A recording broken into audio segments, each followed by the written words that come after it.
جیسے کہ آپ کو علم ہے کہ امریکہ اور طالبان کے درمیان جو امن معاہدہ قطر میں ہو چکا ہے، اس کے حوالے سے میں کچھ بہت زیادہ مطمئن نہیں ہوں۔ اگرچہ وقتی طور پہ دیکھا جائے تو یہ ایک بہترین دستاویز ہے اور امریکی جو موجودہ ایڈمنسٹریشن ہے وہ اس کو اپنے آنے والے الیکشن میں خاص کر صدر ٹرمپ جو ہے وہ اس کو کیش کرنا چاہیں گے، لیکن لانگ ٹرم میں اگر آپ دیکھ لیں تو مجھے نہیں لگتا کہ یہ معاہدہ جو ہے کچھ بہت ہی طویل مدت کے لیے ہوگا۔ اس کی ایک بنیادی وجہ یہ ہے کہ ایک تو افغانستان اگر آپ دیکھیں تو ایک لینڈ لاک کنٹری ہے، لیکن اس کے جو پڑوسی ممالک ہے ان کا جو کردار ہے وہ بہت ہی نہایت اہمیت کا حامل ہے۔ آپ سب سے پہلے دیکھیں، ایک تو پاکستان کے ساتھ جو افغانستان کی سرحد ملتی ہے، پاکستان کے بھی افغانستان کے حوالے سے بہت سے خدشات بھی ہے، اور پاکستان کے اور افغانستان کے تعلقات اگر آپ دیکھیں تو پچھلے کئی سالوں سے ان کی جو تعلقات ہے وہ بہت خراب رہے ہیں۔ پھر اس طرح ایک پوری دنیا یہ بات بھی مانتی ہے کہ طالبان پہ جو ہے پاکستان کا بہت زیادہ انفلوئنس ہے، اور اس حوالے سے پاکستان یہ بات کر رہا ہے کہ ہم نے اس معاہدے میں ہم نے امریکہ کے ساتھ جو ہے بہت مدد کی۔ آپ دوسری طرف آپ دیکھ لیں تو ایران ہے، ان کا بھی بڑا انفلوئنس ہے افغانستان میں۔ اس کے ساتھ اگر آپ دیکھ لیں تو روس کا بھی بہت انفلوئنس ہے، ماضی میں جو روس کا کردار رہا ہے وہ بھی آپ کے سامنے ہے، اور اس وقت بھی اگر آپ دیکھیں تو افغانستان میں سب سے جو بڑی ایمبیسی ہے وہ روس کی ہے، تو سب سے جو بڑا سفارتی عملہ ہے وہ بھی اس وقت افغانستان میں روس کی ایمبیسی میں ہے۔ اس کے ساتھ اگر آپ دیکھ لیں تو چائنا ہے، اور چائنا کی جو افغانستان میں بڑھتی ہوئی ان کی جو اثر نفوذ ہے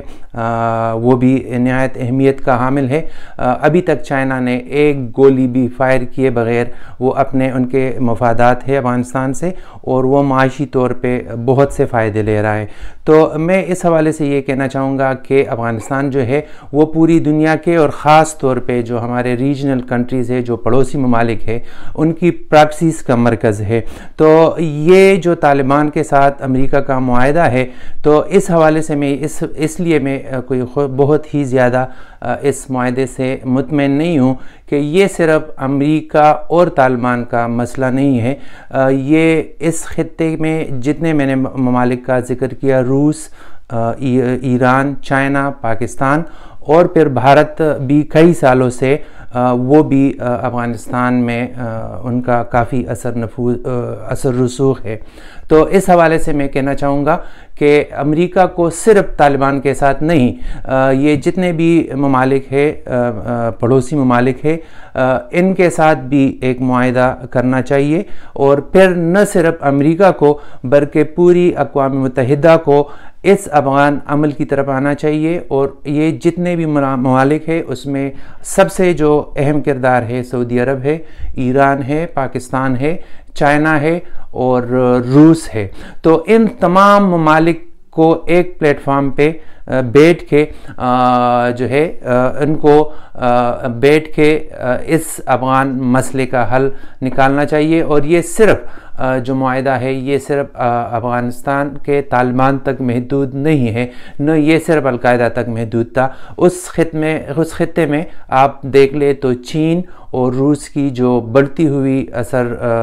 رسوخ ہے، اس پہ بھی امریکہ نے نظر رکھنی ہے، اور اس خطے میں کافی عرصے کے لیے انہوں نے رہنا ہے۔ میرا نہیں خیال کہ امریکہ کا وہاں سے کوئی جلد انخلا ہو، اور اس حد تک تو یہ معاہدہ ٹھیک ہے کہ ایک وقتی طور پہ امریکہ کی جو موجودہ حکومت ہے وہ فائدہ لے رہا ہے، اور آنے والے انتخابات میں بھی ان کو فائدہ ہوگا، لیکن مجھے نہیں لگ رہا کہ کوئی طویل المدت جو ہے یہ معاہدہ کامیاب ہوگا۔